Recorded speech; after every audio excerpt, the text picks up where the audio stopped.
We're living in an historic moment. It really fostered the conversation of where are we in the society overall when it comes to race and people's everyday interactions. Mandy Price is the CEO of Canaries, which consults with companies on matters of diversity, equity, and inclusion. The nation is focused on systemic inequities, and we know these same inequities exist within the workplace. We all spend lots of time on the job, so the workplace is where a ton of social progress can be made.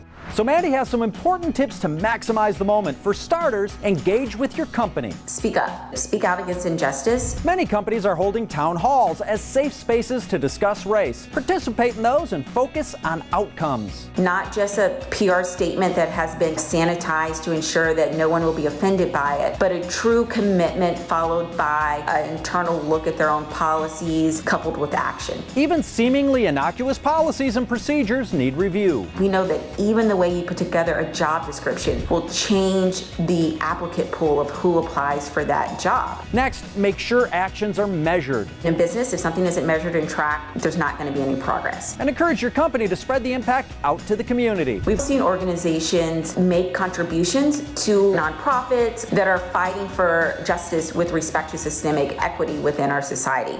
Next, engage your coworkers of color, but maybe stick to people you know. If you haven't had a relationship with someone, I do think that it would be odd to just reach out to someone that you never spoke to before. Unloading on someone you normally just wave at in the hallway can look like you're using them as a repository for your guilt, but do talk to your close coworkers of color. And don't feel pressure to give the Gettysburg Address. Keep it simple. People feel paralyzed by not knowing the right words. It's okay to not know what to say. A simple "I'm sorry" or "I'm here for you" is enough.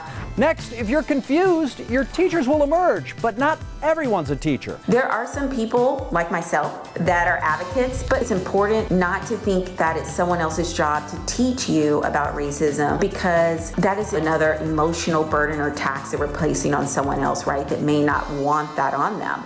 Finally, take some initiative and educate yourself. There's a lot of resources that really help provide insight into these issues, to talk about how to be an ally, how to advocate for anti-racist policies, not only within the criminal justice or education, but also the workplace. If you don't know where to start, Mandy's company, Canaries, is posting a free list of resources that not only document the history of systemic racism in our country, but also helps provide useful guides as far as next steps people can take. Hey, these problems have been centuries in the making, but this could be an inflection point, so don't sit this one out. This is hard work, and it's going to take all of us to fix the systemic racism that exists within our country. Navigating race at work is at the top of the list.